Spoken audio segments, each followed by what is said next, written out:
네, 삼성전자 법인세 실효세율은 아무리 많이 잡아도 20%가 안 되죠. 반면 여의도 증권가 펀드 매니저, 의사, 변호사로 성공한 분들 중에 연 10억 원 이상 번다면 그러면 소득세가 40%가 넘을 겁니다. 반면 동네 맛집 중에서 아직도 간이 과세자로 남아있는 자영업자들 중 사실은 순이익이 1억 원 안팎인데 부가세도 소득세도 건강보험료도 최소 수준으로 내는 분들 없을까요? 있을까요? 전체 재산세를 내는 사람들 중 단 1%가 내는 종합부동산세를 두고 이래서 부당하다, 저래서 공정하지 않다, 요즘 언론이 난리죠. 그러면서 무주택 서민들의 분노까지 교묘하게 이용합니다. 인터넷만 보고 있으면 모두 재산세를 엄청나게 내야 하는 것 같습니다. 재산도 없는 사람들까지 분노할 필요는 없는데 말입니다. 물론 그렇다고 가난한 사람이 무조건 선이다 라거나 부자는 다 도둑이다 라는 식의 주장도 곤란하죠.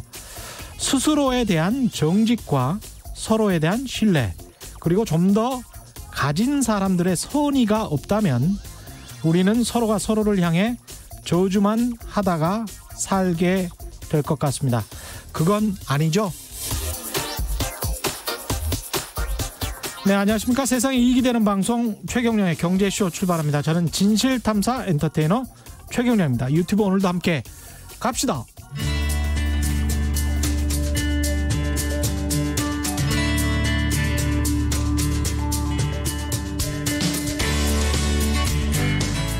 경제방송 아무거나 들으면 큰일 납니다. 듣고 또 들어도 탈이 나지 않는 최경영의 경제쇼. 네, 지난주 정부가 여러 분야에 걸쳐서 방대한 세법 개정안을 발표했습니다. 과연 내 세금은 얼마나 늘어날까, 또 어떤 세제 혜택을 받을 수 있을까 궁금해하시는 분들 많을 것 같습니다. 그래서 오늘은 부동산 세법 전문가 세무법인 다솔의 안순남 대표와 함께 부동산 세제와 관련된 여러분의 궁금증 시원하게 풀어드리는 시간 마련했습니다. 안녕하십니까? 네, 안녕하세요. 예, 안순남 세무사님과 방송 들으시면서 궁금한 점 있으시면 전화 주시면 됩니다. 유튜브 댓글 남겨주셔도 되고요. 시원하게 답변해 드리겠습니다. 전화번호는 02-368-1001번부터 4번까지입니다. 02-368-1001번부터 4번까지입니다. 우리나라 부동산 세제, 특히 양도세와 관련해서는 한국 최고봉이다, 뭐 이렇게 예, 말씀드려도 될 것 같습니다. 2020년 세법 개정안이 발표됐는데요. 네. 어떻게 대략적으로 평가를 하십니까? 저희들 입장에서 보면은 이렇게 세제만 가지고 한 가지 가지고 과연 이것이 잡힐까 하는 그런 이제 의심이 부동산 있는데, 대책이 물론 이제 지금 금융하고 공급 측면하고 다 같이 지금 확대해서 보고 계시지만은 세제 측면이 너무 치우쳤다는 그런 느낌이 좀 있고요. 제일 중요한 거는 이게 지금 다주택자 중과세라든지 취득세 중과세라든지 종부세 중과세가 전부 이제 수요 억제책으로 이런 대책들이 나왔을 텐데 출구 전략이 없다는 거죠, 이게. 출구 전략이 없죠. 그러다 보니까 이제 이런 측면에서 본다면 우리가 보유세는 높이 하고 거래세는 좀 낮추라고 그랬는데 출구 전략을 안 갖고 있다는 것이 조금 저희들 입장에서는 좀 그러니까 출구 전략이라는 거는 파는 사람들에 대한 전략을 말씀하시는 그렇습니다. 것이죠. 이제 공급이라는 것은 신규 공급도 있지만 기존 물량이 돌아가줘야 되거든요. 그렇죠. 기존 물량 중에서 1세대 1주택자는 그분들은 판다는 것이 팔 리가 없죠. 이미 제가 본인들이 실수요 목적을 갖고 있다면 근데 2주택자나 3주택자가 돼서 중과세가 되시는 분들 입장에서 보면은 그분들은 이미 20년, 30년 전에 갖고 계신 분들인데 최근에 사서 자기들이 투기로 보유한 것도 아닌데 가격이 올랐어. 가격이 올라가지고 지금 중과세를 한다고 하니까 이러지도 저러지도 못하고 있는 상황이 벌어지고 있지 않습니까? 신규 공급을 하려면 3년에서 5년 정도는 걸리니까 지금 당장 뭐 매물이 나올 게 없고요. 기존 주택에서 매물이 나오게 하려면 뭔가 양도세 한시적 인하 같은 그런 대책들 사실 저도 오프닝에서 한 2번 정도 이거를 해야 좀 가격을 하락시킬 수 있을 것 같다. 그런 이야기를 했었는데 그러니까 이제 만약에 파리 대책에서부터 우리가 가사가 강화됐지 않습니까? 그럼 그 이전에 소유하신 분들에 대해서까지 이렇게 할 필요가 있었냐 하는 문제. 그러니까 뭐 일정 기간 보유하신 분들에 대해서는 공급책으로 물량이 나오도록 만들어줬어야 될 것 같고요. 그다음에 조정 대상 지역으로 지정이 되면 그때부터 이제 이거는 투기 수요를 억제하겠다는 뜻이잖아요. 그러면 그때 취득한 사람을 중과세 하는 쪽으로 가야지 투기 수요가 억제가 되는 것이지 조정 대상으로 지정이 되는 순간 기존 주택 갖고 있는 사람들이 공고를 못하게 막아버리잖아요. 이런 부분이 조금 더 세밀하게 디테일하게 좀 했으면 좋겠다는 생각이 들고 어쨌든 이번에 두 차례에 걸쳐서 이제 우리 세무상으로 본다면은 법인들을 활용한 투기 세력들이 좀 있었고요. 투기 수요가 있었고 그다음에 이제 종부세율이 작년 16 대책에서 사실은 인상안이 나왔음에도 불구하고 국회 통과를 못했지 않습니까? 그러다 보니까 이제 시장에서는 이게 이제 얼만큼 심각하다는 걸 못 느꼈었죠. 이제 그러다 보니까 이번에 이제 좀 극도로 저렇게 해서 보유세에 대한 좀 강화 부분은 있는데 그 전체적인 미치는 수요라는 것은 1, 2%잖아요, 사실은. 그렇죠. 그 종부세라는 것도 전반적인 시장에서 본다면은 대책들이 조금 너무 과격하지 않았나. 그래서 이제 좀 이따가 이제 분석을 해보시면 알겠지만 이런 조금 여론들이 있는 것 같습니다. 정부의 취지는 불로소득을 없애겠다. 투기로 획득한 불로소득은 허용하지 않겠다. 뭐 이런 건 것 같은데 정부의 부동산 정책이 집값을 하향 안정화시키는 거면 그쪽으로 포커스를 맞춰가지고 그냥 그 생각만 했으면 좋겠어요. 맞습니다. 그다음에 이제 우리가 주택을 소유하신 분들의 원인을 보면은 여러 가지가 있지 않습니까? 상속으로 해서 부득이 두채가 되신 분도 있었을 수가 있고요. 미분양 주택을 정부에서 사락해서 정책적으로 그렇게 세제 지원을 해 주니까 취득을 하신 분들도 있는데 그렇죠. 지금에 와서 이제 다주택 중과세 기락해가지고 종부세율을 그렇게 가사로 강화해버리면 그분들 입장에서는 정책에 순응해서 국가 정책에 반응을 해서 이렇게 도와줬는데 이제 와서 투기 수요로 몰아버리니까 상당히 지금 황당해하죠. 그다음에 또 그 사람들 입장에서는 그렇습니다. 그렇죠. 특히 이제 이번에 임대사업자가 말이 많고 탈도 많습니다만 이 부분에 대해서는 신뢰가 무너진 것에 대해서는 정말 어떤 대안이 좀 필요하지 않나. 법적 안전성. 그렇습니다. 그 부분 나중에 이야기를 해보고요. 이번에 부동산 세제뿐만이 아니고 소득세 최고세율 구간도 신설했습니다. 네, 그거는 예측이 안 됐고 사실 사전 발표가 없었었는데요. 이제 코로나 사태로 인한 어떤 세수 부족 부분도 있고 또 고통 분담 측면에서 본다면 과연 소득자 중에서 누가 있겠냐 따져보니까 이제 고소득자 한 10억 넘어가는 사람들에 대한 이 부분은 조금 세부담을 감당할 만하지 않느냐. 10억 원을 초과하는.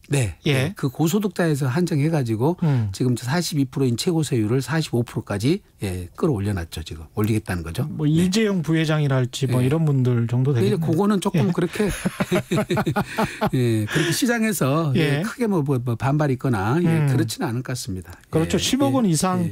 그러니까 이게 어떻게 되는 겁니까? 10억 원 이상을 벌면 45%를 때려서 가령 제가 10억 원을 벌었다라고 하면 4억 5천만 원을 세금으로 내는 건 아니잖아요. 그건 아니죠. 누진공제가 있기 때문에. 누진공제잖아요. 42% 세율보다 3%가 늘어나기 때문에요. 그렇죠. 결과적으로는 한 6천만 원 정도 세부담이 늘어나는 상황이고요.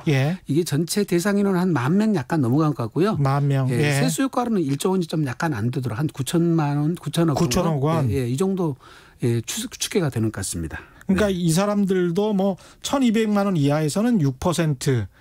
이렇게 차근차근 가는 거니까. 차근차근 가는 거잖아요. 그래서 그렇습니다. 10억 원 초과분에 대해서만 뭐 11억 원을 벌었다 그러면 그 1억 원만 45%를 3%를 더 부과하는 겁니다. 그렇죠? 그렇습니다.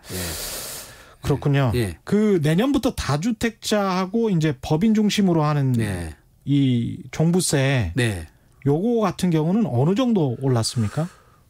종부세가 당초 12, 16 대책에서 인상안이 나왔는데 그게 국회가 통과 안 되면서 이제 지금 기존의 1주택자이거나 일반 주택 두 채 갖고 계신 분들은 세부담이 그렇게 많이 늘지는 않았습니다. 그게 이제 원래 기본이 0.5에서 2.7%였던 것을 약 0.6에서 3.0으로 올리니까요. 여기 세부담은 그렇게 늘어나지 않은 것 같은데요. 지금 조동 대상 지역에서 2주택자, 그다음에 3주택자.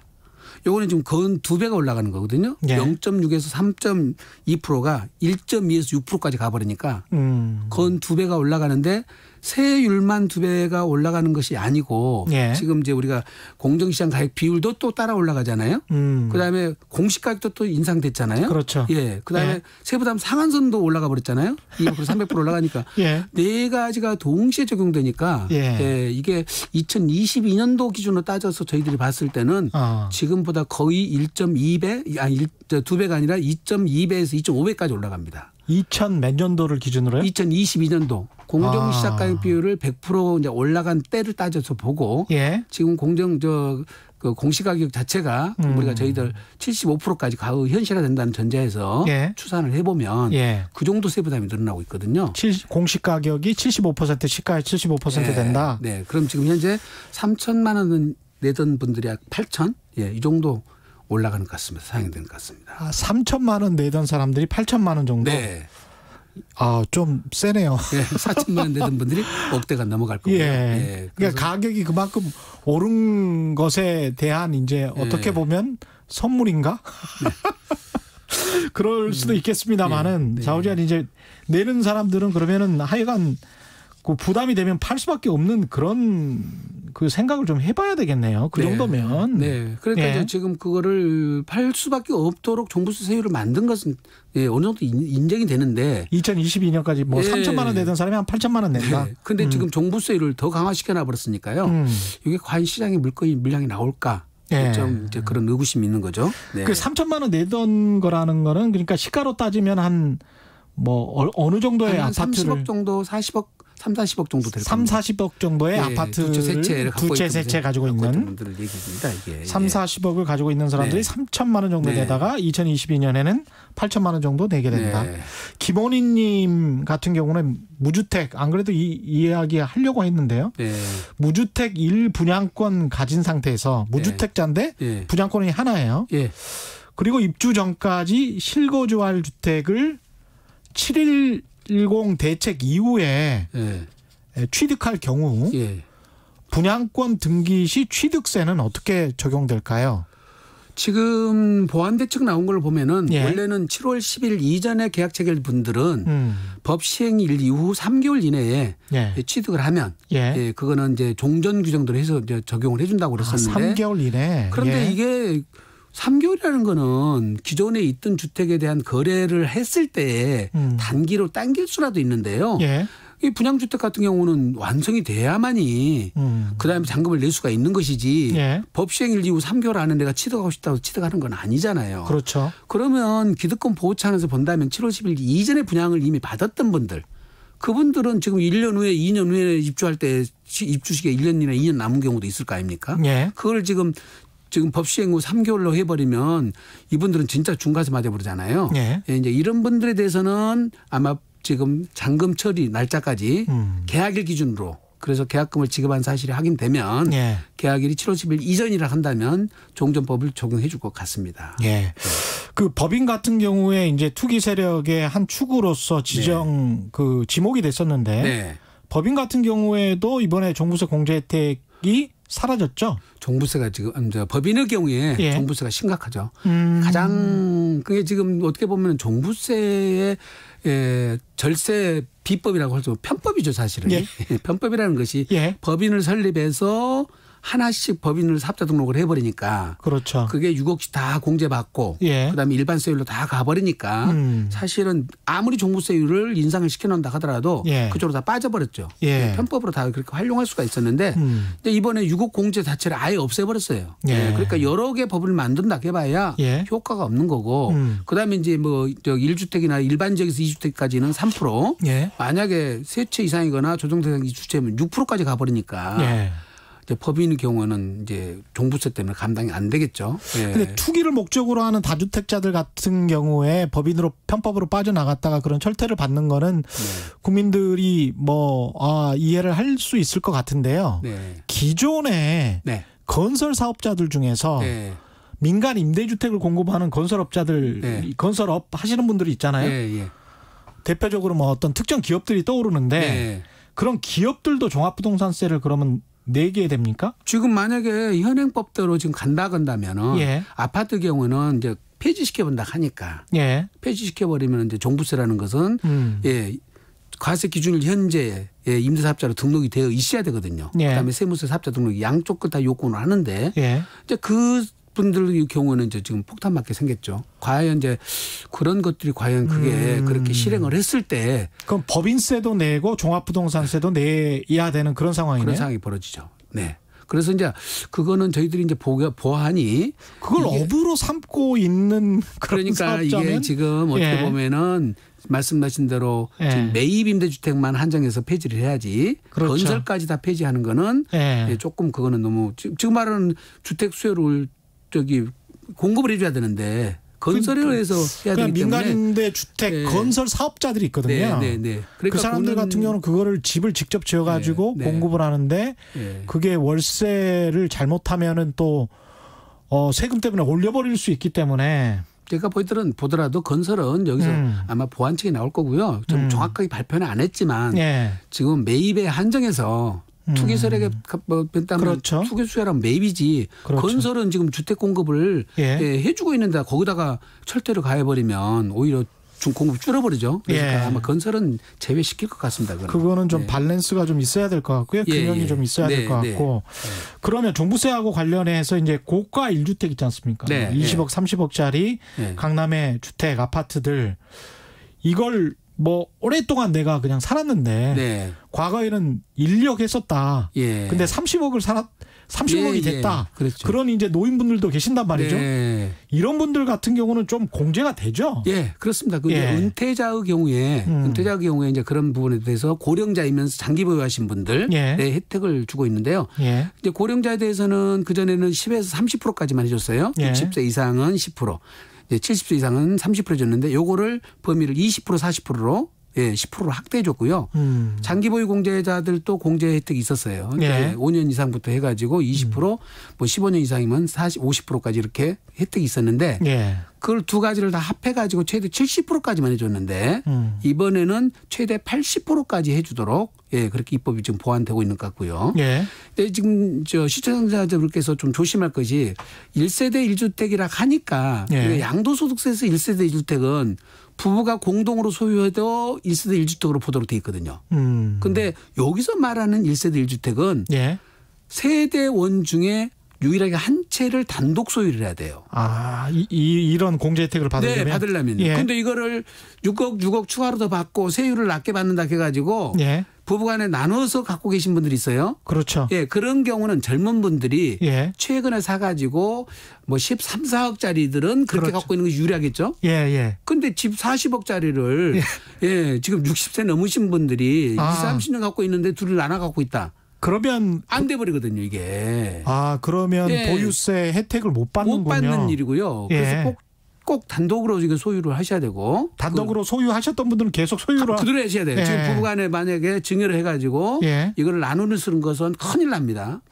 그렇군요. 두 번째는 거기서 이제 임대주택을 갖고 계신 분들이 이게 임대주택이 있었을 때 합산 배제를 하게 되잖아요. 그러면 1주택 갖고 있을 때 이거 혜택을 받게 되는데 그때 1주택자는 본인 집에서 거주를 해야 돼요. 지금 제가 아까 설명한 거는 본인이 거주를 안 하더라도 나이가 있고 장기 보유했으면 다 공제를 하게 되는데 만약에 임대주택으로 해가지고 등록해서 이것이 합산 배제되는 주택이 있는데 그러면 이제 1주택자는 1주택이 됐을 거 아니에요?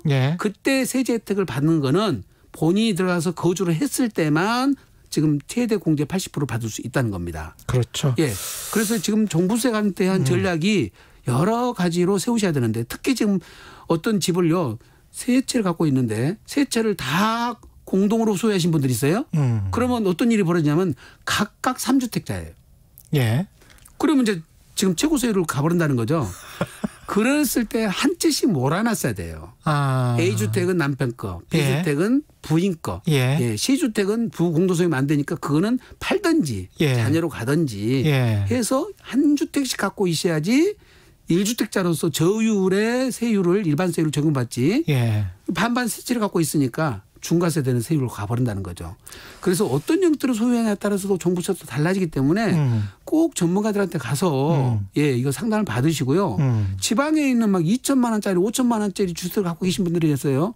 이것도 다 주택수에 들어옵니다. 그러니까 그런 정말 좀 영양가 없는 가성비가 없는 그런 부득이하게 소유하신 분도 있겠지만은 그 주택 수를 줄이는 것이 종부세를 절세하는 지름길입니다. 주택 수를 줄여라. 줄여라. 예. 그래서 공동 소유한 것은 이제 양도소득세 측면에서는 좀 유리할지 모르지만 종부세 측면에서는 불리하다. 그러니까 전체 세제를 다 보셔야 돼요. 양도세만 보시면 안 되고 보유세, 상속세, 증여세 이걸 다 보셔야 되니까 개별적으로 그런 부분을 꼼꼼하게 검토를 좀 받아보실 필요가 있습니다. 그러니까 출구만 좀 열어주면 이 정도로 네. 그 진입 장벽을 높게 쌓아놓고 세제 압력을 이렇게 높였으면 네. 좀 나올 수가 있겠네요. 매물들이. 시장이 매물들이 어느 정도는 나올 거라고는 보여집니다. 예. 네.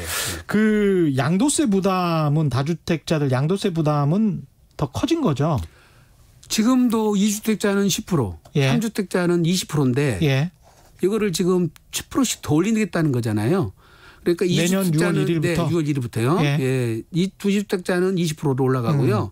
예, 3주택자는 30%까지 추가 가산된 게 당의 세율에다가 플러스 시키는 거니까 예. 내가 적용 대상 세율이 40%다 그러면 30% 가해지니까 70%까지 간다는 거죠. 예. 예. 그리고 이제 단기 보유하신 주택에 대해서는 조정 대상 지역 단기 보유는 투기세로 봐가지고 지금 현재는 1년 미만은 40%고 1년 넘으면 누진세율 적용하는데 예. 1년 미만은 70%, 2년 미만은 60%까지 끌어올리고 예. 이거는 주택뿐만 아니라 재개발 재건축 조합원 입주권도 이렇게 같이 중과세를 하겠다는 겁니다. 네. 그렇군요. 실거주 요건이 이제 계속 강화되고 있습니다. 그래서 네. 꼭 그 집에 살아라. 예. 살면은 어떤 세금 혜택은 네. 좋아지지만 네. 그렇지 않으면 양도 차익에 대해서도 세율을 높이겠다 뭐 이런 거잖아요. 네. 예. 지금 이제 구체적으로 예. 비과세 규정에서도 마찬가지로 지금은 이제 2년 보유만 하면 되는데 예. 조정 대상 지역으로 지정된 상태에서 취득은 2년 거주를 해야 되고요. 예. 이 장기 보유 특별 공제가 문제예요. 1세대 1주택자이지만 고가 주택들 예. 9억을 초과하는 고가 주택은 장기 보유 특별 공제를 작년만 해도 보유 기간 10년이면 80%까지 해줬거든요. 근데 이제 올해부터는 보유 기간 2년 이상을 해야 예. 10년을 해주는데 또 내년부터는 또 달라져요. 예. 예, 보유 4%, 거주 4%. 그래서 10년을 거주해야 최대 80% 공제를 다 받을 수가 있도록 해서 지금 말씀드린 대로 거주 요건이 굉장히 강화되고 지금 저 아까 말씀드린 종부세도 예. 임대사업자 등록을 했을 경우는 본인이 거주를 반드시 해야만이 예. 세제 혜택을 받을 수 있다. 그래서 지금은 이제 실수요 중심으로 많이 지금 바뀌고 있는 중입니다. 네. 그 굉장히 문자가 많이 오고 있습니다. 네. KT 주님, 마키님, 박진수님 등 많은 분들이 오늘은 투기꾼이 한 방송이다 뭐 이렇게 말씀하셨는데요. 네. 투기꾼 아니어도 세무 상담이 필요하신 분들이 좀 있고요. 네. 그다음에 이제 저는 그렇게 생각합니다. 세금이라는 게 재산을 가지고 있고 소득을 좀 많이 벌고 네. 그런 사람들이 세금을 내는 거잖아요. 네. 그게 이제 정부의 세수가 되고 그 세수가 복지재원으로 쓰여지고 네. 그래서 소득 재분배 효과가 발생을 하는 게 이게 현대 정부라서 네. 세금을 내는 사람을 예. 제대로 정당하게 내는 사람을 매국노로 취급하시면 그거는 안 되는 것 같아요. 세금을 많이 내시는 분들은 애국자들이에요. 예, 애국자들입니다. 예. 저희들이 지금 방송하는 걸 다주택자 중심으로 하다 보니까 예. 예, 지금 투기꾼이라고 표현하는데 다주택자 그 원인을 좀 봐야 된다고 아까 말씀을 드렸잖아요. 예. 조세특례 제한법에서 세제 혜택을 주면서 최근에 가장 마찬가지 2013년 4월 1일 같은 경우에는 어떤 세제가 있었냐면요. 집이 안 팔리니까 1세대 1주택자가를 집을 사면 그 산 사람이 5년 동안 양도세를 감면해 주도록 했었거든요. 예. 사라 그러면 사주면 그렇게 혜택을 줄게. 그렇게 해서 취득하신 분들이 굉장히 특례주택들이 많다는 거죠. 예. 근데 지금이 와가지고 그런 주택들을 투자를 해서 사놨더니 다주택자라 너 중과세 해. 예. 근데 그런 부분에 대한 배려가 없다는 거죠. 제가 보기에는. 그러면 그 정부 정책을 신뢰해서 매수를 해가지고 그때 못 받는 사람들을 팔게 만들어주고 예. 숨통을 틔워줬잖아요. 예. 그러면 종부세 중과세율로 그 주택은 일반세를 적용하는 것이 맞다는 거죠. 제 생각은. 예. 그것까지 막 가리지 않고 막 해버리니까 그분들 입장에서는 정부에서 사라고 샀는데 지금은 투기꾼이 돼 있는 형태가 돼버렸잖아요. 예. 임대사업자도 마찬가지고. 그런 것이 좀 선별이 돼야 되는데 이게 선별이 안 된 것이 조금 안타깝다는 겁니다. 아까 그 어떤 문자에서도 이런 질문이 있었는데 네. 그 분양권 같은 경우도 이제 포함이 이번에 확실히 됐습니다. 네. 그래서 이제 분양권 취득으로 1세대 2주택이 될 경우에 네. 그건 아까 설명하신 그대로 하면 되는 겁니까? 분양권의 경우에는 예. 지금까지는 중과대상 주택수에서는 분양권은 빠졌어요. 재개발, 재건축, 조합원 입주권만 주택수에 들어갔고요. 아, 그렇군요. 예, 분양권은 주택으로도 안 넣어줬던 거예요. 예. 빠지다 보니까 신규 분양권도 결국은 장래의 주택으로 변환되는 거니까 조합원 입주권과 다를 것이 없지 않냐. 예. 그래서 이제 그것도 분양권도 주택수에 들어가게 되는데 예. 그때는 중과대상 주택수에만 포함한다고 당초에 발표를 놨는데 이번에 개정된 세법 개정안을 봤더니 1세대 1주택 비과세 규정까지도 주택수에 들어가도록 되어 있습니다. 이제 그러다 보니까 예. 그러면 기존에 갖고 있는 사람들을 전부 다 그러면 이게 투기수요로 봐가지고 중과세를 할 것이냐 이렇게 해볼 것이냐 하는 문제가 생기잖아요. 예. 정부 발표는 아마 법 개정일 이후부터 그렇게 취급을 한다고 그랬는데 지금 나오는 보완대책에서 보니까 법 시행일 이후 취득한 분양권만 중과세 대상이나 또 비과세 규정 중에서 주택수에 포함하는 걸로 그렇게 지금 보완대책이 나온 것 같습니다. 그래서 이제 지금 그 좀 정확하게 세법을 봐야 되겠지만 일반의 기존 주택을 갖고 있는 사람이 분양권을 취득했을 때는 실수요 목적으로 가거나 이럴 경우에는 아마 비과세를 혜택을 줄 것 같습니다. 네. 전화 상담도 있군요. 예, 전화 상담 들어와 있습니다. 전화 받아보겠습니다. 여보세요? 여보세요? 예, 말씀하십시오. 예. 그 집이 두 채가 있는데요. 예. 이게 한 채는 남편 이름으로 있고 한 채는 제 이름으로 돼 있는데요. 예. 하나는 30년 전에 이제 산 건데 재건축을 해가지고 조합원으로 받았거든요. 예. 받아가지고 이제 세를 주고 있는데 한 채는 이제 그 두 채 다 세를 주고 있는데 먼저 그러니까 30년 전에 있는 거가 두 개를 다 팔고서 다시 이제 한 채를 만들어 했는데 안 팔려요. 네. 여기 부산이거든요. 아, 부산이에요? 네. 근데 두 채 다 부산에 있나요? 다 하나는 그러니까 지장이니까 거기도 부산으로 들어가요. 네. 네. 근데 이제 그 30년 전에 산 거는 2억 8천 정도 되고 하나는 1억 2천 정도 되는데요. 그 먼저 이제 이거를 2억 8천짜리를 팔았으면 좋겠는데 이걸 먼저 팔면은 세금이 많이 나온다고. 아니 사모님 그 순서를 잘 지키셔야 돼요. 통상적으로 오래 갖고 있고 가격이 큰 것이 양도 차익이 많이 났잖아요. 네네. 이익금이 많이 나는 것은 세금이 많거든요. 그렇다고. 그러니까 양도가액이 적고 이익금이 적은 걸 먼저 처분하셔야 돼요. 그래서 세금을 내시고 안 팔려도요. 지금 순서를 바꿔버리시면 안 돼요. 네. 그래서 제가 못 팔고 있는데 지금 두 개 다 해서 6억이 안 돼도 그런 세금이 그렇게 많이 나와요? 아니 이제 부산 같은 경우는 조정대상자가 아니니까 중과세는 안 받지만 두 개 다 세액 계산을 해 보시고 세액이 작은 거를 먼저 처분하시려고 하시고요. 만약에 꼭 2억 8천짜리를 내가 먼저 처분할 수밖에 없다 그러면 1억 2천짜리를 자녀들한테 사전증여를 좀 하시면 주택수에 빠질 수가 있거든요. 이게 금액이 크지를 않으니까 이걸 증여세를 차라리 무는 아니더라도 순서를 바꾸시면 안 돼요. 30년 된 금액이 더 큰 거를 나중에 파셔야 됩니다. 그러면은 2억 8천짜리를 팔면은 세금이 얼마나 나올까요? 이제 얼마 나올까 계산해 보셔야 되겠지만은 30년 전에 취득가액은 지금 거래가액의 10%나 15%밖에 안 잡혀요. 2억 8천이다 그러면 3천, 4천밖에 취득가액이 안 잡히기 때문에 2억 한 4, 5천이 양도 차익이 날 거고요. 최대한 장택공제를 30% 받는다 하더라도 1억 이상, 2억 이상 가까이가 양도 소득금이 잡히기 때문에 양도세가 얼른 계산해도 한 5, 6천 원 나와요.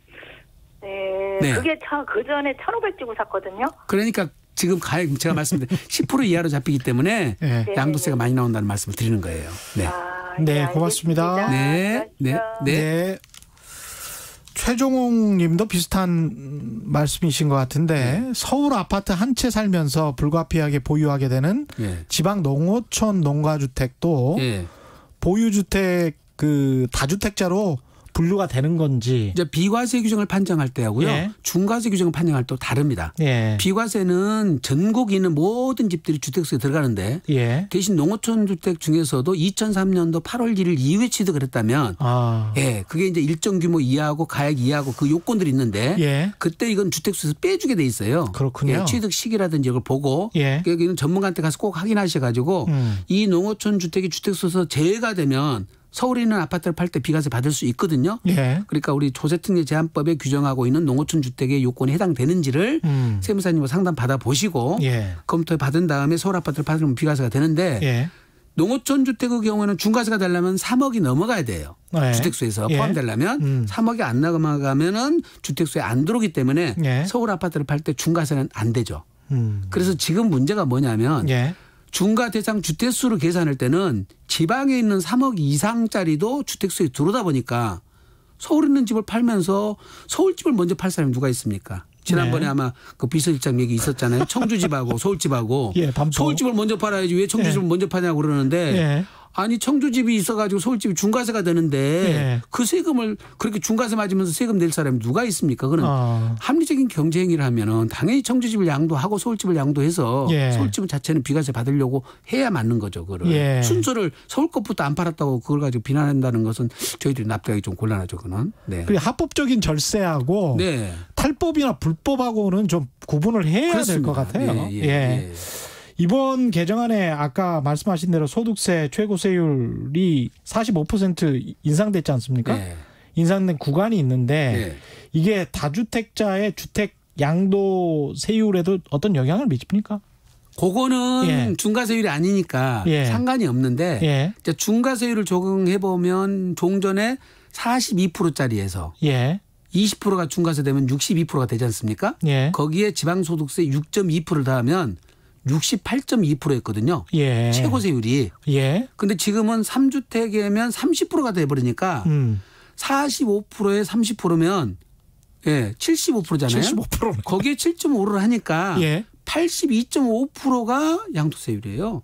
그러면 17.5%를 개인이 갖고 있고 82.5%를 국가가 가져가는 거니까. 그동안에 부동산 중개 수수료랄지 이미 낸 취등록세랄지 뭐 이런 거 생각해. 필요금을 빼줍니다. 그는. 그래 빼줘요? 빼줍니다. 빼주긴 하지만 만약에 대출 받아가지고 이자 내고 갖고 있었다면은 그 사람들 마이너스 난 사람들이죠. 사실은 실질적으로. 그러네. 네. 그래서 10억 넘어가는 양도 차익에 대해서 82.5%라고 그러니까 우리가 미등기 전매는 것은 우리가 투기꾼이라고 해가지고 최대의 77%까지 가져지 않습니까? 미등기 전매를. 그 미등기 전매보다 다주택자 양도가 훨씬 더 투기가 강하다고 보는 거죠. 과거에 미등기 전매가 횡행했었죠. 정말. 7, 80년대는 횡행했었는데 굉장히 그 정부에서 타이트하게 묶었네요. 촘촘하게 타이트하게 묶어놨죠. 취득세 같은 경우는 뭐 최대 24배 증가할 것이다. 이거는 맞는 말입니까? 24배까지는 안 될 것 같고요. 우리가 이제 6억 이하는 1%였잖아요. 뭐 이제 부가적 세무까지 있다가 하더라도 1.1%였는데 지금 이제 2주택자부터 8%로 하고 3주택자 이상이거나 법인의 경우는 12%까지 간다 하니까 24%까지는 안 되고 아마 12배 정도? 그 정도는 올라간다고 볼 수가 있을 것 같습니다. 전화가 또 와 있습니다. 전화 받겠습니다. 여보세요? 여보세요? 말씀하십시오. 저는 인천에 사는 사람이고요. 제가 2015년에 그 어머님이 돌아가시면서 그 상속을 받았는데 지분이 한 6분의 1 정도 돼요. 근데 그거 외에 저희가 집을 조그만 아파트를 하나 처분을 하려고 하는데 2억 미만의 아파트를 처분하려고 하는데 그 6분의 1에 대한 상속이 주택이라고 생각을 해서 양도세를 내야 된다고 하는데 그게 맞는 건가 싶어서요. 지금 기존 갖고 있는 집은 언제 사셨나요? 그건 7년 전에 샀습니다. 7년 전에 샀으면 15년보다 2013년. 이전에 취득을 하셨잖아요. 그러면 기본적으로 내가 갖고 있는 집 한 채 갖고 있다가 상속으로 인해서 두 채가 되셨어요. 어머니는 이거 한 채밖에 없으셨잖아요. 그러니까 내가 온전히 다 받았다 하더라도 그 상속주택은 부득이하게 내한테 들어와서 두 채가 됐잖아요. 그럴 경우에는 이 상속주택은 주택수에서 빼주도록 돼 있어요. 그래요? 따라서 사모님은 1세대 1주택자라고 판단되고요. 더군다나 지분을 갖고 있으면은 여기서는 지분이 가장 많은 사람 집으로 보도록 돼 있어요. 누가 지분이 제일 많나요? 6분의 4인분이 있어요. 그분 그 사람 집으로 보도록 돼 있기 때문에 사모님은 이거 뭐 그거 아니라 하더라도 지분이 소수 지분자라서 주택수에서 제외시켜 주니까 걱정 안 하셔도 됩니다. 그럼 저는 양도세를 물지 않아도 되는 건가요? 비과세 받을 수가 있고요. 시청자분들께서는 꼭 알아두셔야 할 것이 상속주택을 두 채나 세 채 받으신 분들이 있어요. 비상속인한테. 네네. 그때는 이게 상속주택을 한 채만 인정을 해주거든요. 상속받았다는 이유로 무조건 주택을 빼주는 게 아닌데 저희 사무실 오신 분들 중에는 두 채, 세 채 받았는데 큰형님이 제일 오래된 보유기간 오래된 걸 갖고 있고 자기는 가장 최근에 산 걸 가졌다. 그때는 상속주택 특례를 받을 수 있는 것이 보유기간이 가장 긴 거거든요. 그런데 이제 가장 짧은 거 받은 양반이 상속주택이라고 특혜 받는다고 세금 팔고 와서 세금 맞아보는 사람이 있거든요. 이 상속주택은 전문가 꼭 상담 받으셔야 됩니다. 이제 질문을 잘 하셨네요. 네. 괜찮습니다. 네네. 네, 알겠습니다. 고맙습니다. 네. 또 전화 와 있습니까? 네, 또 전화 와 있습니다. 여보세요? 여보세요? 네, 말씀하십시오. 네, 안녕하세요. 저는 울산에 거주하고요. 예. 제가 기존 주택이 10년 넘어 살던 게 있어가지고요. 예. 집사람하고 같이 돈을 좀 모아서 새로운 아파트를 하나 샀거든요. 10년 거 하나 갖고 있는 상태에서 또 하나를 샀다 이 말이죠? 예. 샀는데 공교롭게도 또 저희가 2019년 6월 말인가에 아마 새 아파트를 구입했어요. 예. 그러자마자 저희 또 부친께서 갑자기 돌아가시는 바람에 상속을 받아야 되잖아요. 네. 그래서 받기 전에 그 전에 이제 10년 거주했던 주택을 팔았어요. 예. 요건 팔면서 일시적 1가구 2주택이라는 그게 있더라고요. 예, 있습니다. 그래서 그거 해가지고 그건 세금을 모두 다 면제인가 받았었죠. 받았는데요. 네. 가시고 나서 저희 아버지 거 이제 제가 상속을 받았는데 만약에 저희들이 아파트 새로 이제 구입한 거 있잖아요. 이건 공동명의로 되어 있거든요. 네. 그런데 만약에 저희들이 새로 구입한 이 아파트를 안 팔고 말이죠. 네. 상속받은 아파트를 먼저 팔게 되면은 상속세를 많이 무나요? 상속세는 이미 상속받았을 때 끝났는데 상속을 언제 받으셨나요? 아마 돌아가시고 2019년도 8월 달에 돌아가셨으니까 8월 달에요? 예. 2019년 말 아니면 2020년 초에 아마 저희들이 상속을 받았을 거예요. 그 등기는 상관없고요. 네. 아버지가 돌아가신 날 내가 취득한 거예요. 그러니까 이 주택은 부채님부터 상속받은 거는 아버지는 주택이 하나 있으셨고 네네. 그렇죠? 돌아가실 때. 네네. 이거는 2019년 8월 달에 상속을 받으셨다고 그러고 아까 매수하신 거는 2019년 6월 달에 매수했다고 그랬잖아요. 그렇죠. 그래서 이거 상속주택 특례를 또 받을 수가 있어요. 즉 말해서 아까 말씀드린 기존 10년 된 거주주택을 양도하실 때에 비과세 받으셨잖아요. 일식 1주택으로. 그렇죠. 그다음에 2019년 6월 달에 취득한 이 부분도 지금 특례를 받을 수가 있을 것 같거든요. 그래요? 네. 그러니까 상속주택을 먼저 처분한 것이 유리한지 부부 공동 소유하고 있는 것 먼저 처분한 건 유리한지를 먼저 검토를 하셔야 되고요. 네. 그다음에 이것도 비과세가 되면 나중에 상속주택은 또 1주택이 되잖아요. 그렇죠. 그것까지 또 비과세 받을 수 있는 거죠. 처분 순서를 잘 지키셔야 돼요. 그러면 잠깐만요, 변호사님. 저희들이 그러면 새로 지금 현재 구입해서 살고 있는 아파트를 먼저 팔아야 되는지, 아니면 상속받은 걸 먼저 팔아야 되는지. 지금 조금 이거는 이제 저희들도 이제 좀 연구해서 유권에서 받아봐야 되겠지만은 원래 상속받을 당시에 1세대 1주택자여야 되는데 지금 선생님은 일시적 1세대 2주택자 상황에서 상속이 됐거든요. 그렇죠. 그래서 기존 주택은 상속주택에 불과하고 비과세를 해줬어요. 그렇죠. 비과세 받았죠. 네. 종전주택 비과세 받았는데 다음 주택이 이제 사실은 1주택자로 볼 수 있느냐. 근데 이제 제가 보기에는 가능하다고 보여지는데 요거까지 유권 해석에서 가능할지는 한 번 더 저희들이 검토를 하고 다음 방송에서 알려드리겠어요. 이거는. 그래요? 네. 그리고 전화번호 나중에 저희들이 확인해가지고요. 선생님의 경우는 개인적으로 다시 답글을 따로 드릴게요. 네. 감사고요. 네. 고맙습니다. 네. 고맙습니다. 예. 전화가 굉장히 많이 오네요. 네. 관련해서 궁금하신 내용들이 굉장히 많은 것 같습니다.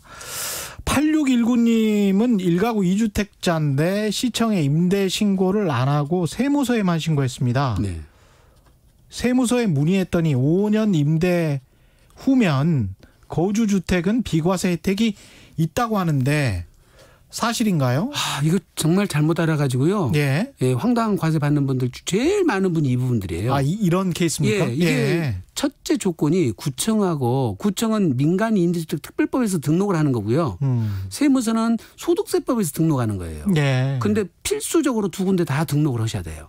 그리고 이제 임대 개시 당시 가액이 6억 이하. 수도권 밖은 3억 원 이하 요건을 충족해야 되고요. 그다음에 임대를 5년간 해줘야 내가 양도하는 집은 2년 이상 거주한 주택으로서 비과세를 해주고 있는 거거든요. 그러니까 요건이 첫 번째는 두 군데 다 임대 등록을 해라. 예. 그다음에 6억 이하짜리 또는 3억 이하야 된다. 그다음에 지금 말씀드린 대로 5년 이상 임대를 해라. 대신 9.13 조치 이전 거는 지금이라도 등록을 하면 되거든요. 예. 2018년 9월 13일 이전에 취득했다면. 예. 근데 지금 현재 아파트 같으면 폐지한다고 그러니까 지금 등록할 수도 없잖아요. 그렇죠. 기존에 예. 등록되어 있는 사람 되는데 이게 지금 요건이 안 나오니까 만약에 단독주택이거나 또는 다세대거나 예. 예. 또는 오피스텔이거나 아니면 다가구 주택이라면 임대 등록을 하면 2013년 9월 13일 이전에 취득했다면 지금이라도 혜택이 되니까 예. 등록을 하실 필요가 있고 아파트 같으면은 이미 폐지가 돼버렸기 때문에 안 된다. 한번 전문가한테 상담 좀 받으셔야 될 것 같은데요. 그렇군요. 네. 예. 일단 그렇고 이게 지금 우리가 세법을 개정하고 나서 네. 주요국들하고 OECD하고 비교를 해보면 네. 조세 부담률이 어느 정도 됩니까? 저희들이 보니까 한국 예. 같은 경우는 약 0.9% 정도 된다고 그러거든요. 현재 2018년 통계가. 뭐에 대비해서 0.9%죠? 네, 가액 대비. 네. 가액? 네, 가액 대비로. 네.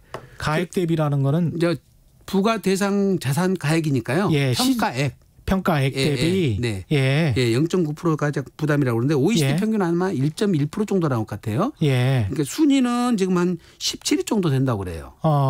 예. OECD 전체로 봤을 때는. 이게 명목 GDP 대비 아닙니까? 명목 GDP? 그러겠죠. 네. 네. 가액 대비가 아니고. 예, GDP 대비 맞습니다. GDP 대비죠. 예, 맞습니다. GDP 대비입니다. 네, 두 번째는 거래세의 경우는 저희가 한 1.5% 정도, 약 27조 원 정도가 거친가 봐요, 이게. 예. 예, 그러니까 이제 지금 1.5%인데 아마 OECD 평균은 0.4%라고 그럽니다. 예. 그러니까 압도적으로 1위가 돼버죠. 예. 그래서 아까 제가 말씀드린 것처럼 보유세는 강화시키는 것이 맞지만 예. 거래세는 완화해야지 이 조세 체계상 맞는데 예. 우리는 둘 다 지금 어떻게 보면 보유세는 좀 오히려 약하고 예. 거래세는 너무 강하니까 세니까 예. 이제 매물 잠김 현상이 온다는 거죠. 예. 그 GDP 대비로 보면 이렇기는 한데 시가 대비로 보면 제가 옆에 그 주변에 그 동네 아주머니가 한 17억 원 정도 아파트를 가지고 계시는데 얼마 내세요라고 물어보니까 한 170만 원 이번에 나왔대요. 재산세가. 그러면 이제 0.1%거든요. 그럼 재산세가 시가 대비 0.1%면 OECD 평균의 1%라고 치면 아직도 10분의 1 수준이거든요. 그러니까 아파트의 가격 대비로 따진다면 아직까지도 우리가 재산세, 보유세는 낮은 수준이 맞고 종부세까지 합친다고 하더라도 0.23% 정도 수준일 거라고 제가 보고요. 그다음에 이제 GDP 대비로 따진다면 이렇게 나오는데 근데 이제 사실은 부동산의 가치가 높아지면서 그 GDP의 비중에서 차지하는 비중이 높아져 버렸기 때문에 이런 결과가 나오는 것 같아요. 그래서 이제 이런 거는 좀 그 분별해서 봐야 될 것 같습니다.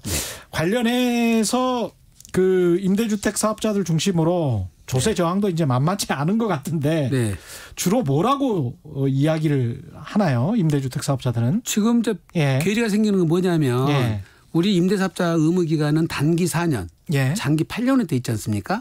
근데 지금 기본적으로 다주택 중과세 배제, 종부세 합산 배제, 그다음에 1세대 1주택 비과세에서 주택수 빼주는 거는 기본이 5년이에요. 근데 4년 단기를 갖다가 삭제를 시켜버리면 5년 충족을 못 해버리는 일이 벌어지잖아요.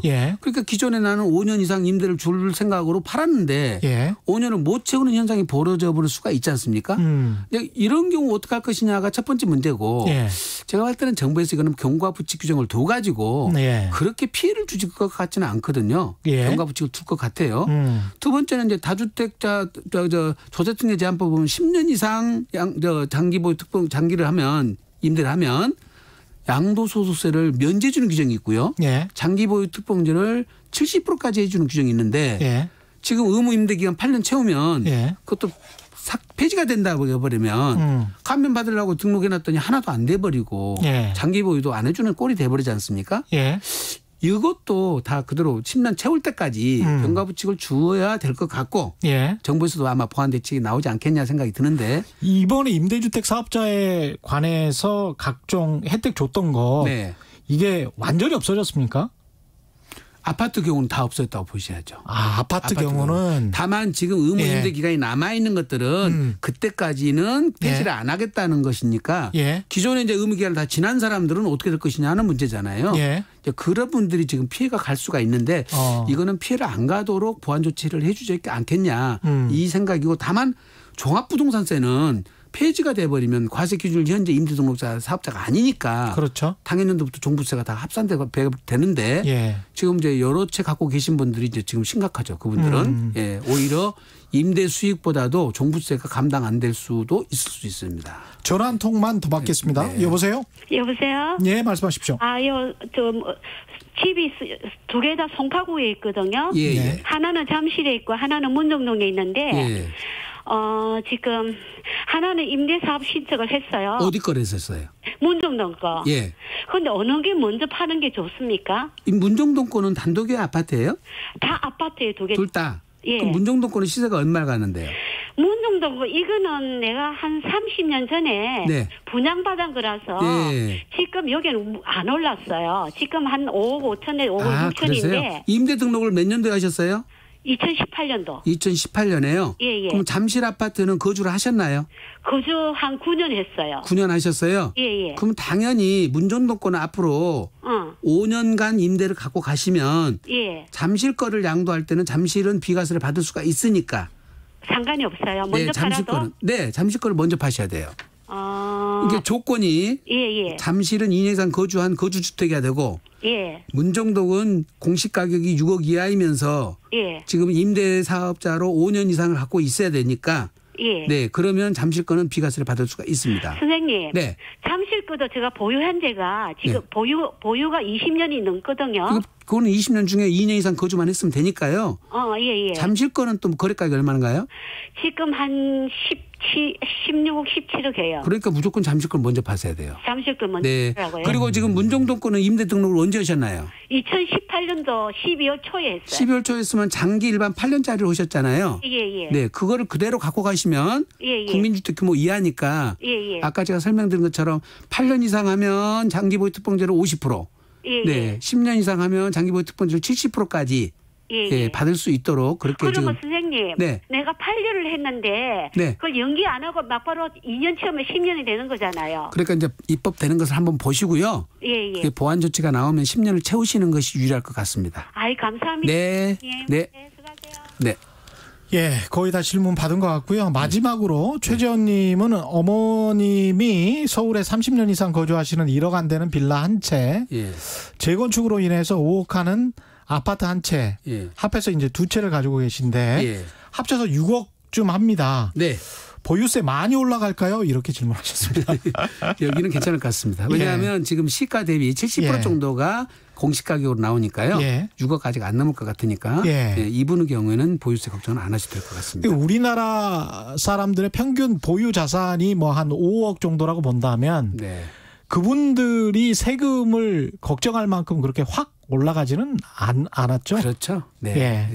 평균적으로는 그런 것 같습니다. 오늘 말씀 감사하고요. 지금까지 세무법인 다솔 대표이신 안순남 세무사와 함께했습니다. 고맙습니다. 감사합니다. 저희가 준비한 최경령의 경제쇼 여기까지입니다. 저는 KBS 최경령 기자였고요. 내일 4시 5분에 다시 찾아뵙겠습니다. 지금까지 세상에 이익이 되는 방송 최경령의 경제쇼였습니다. 고맙습니다.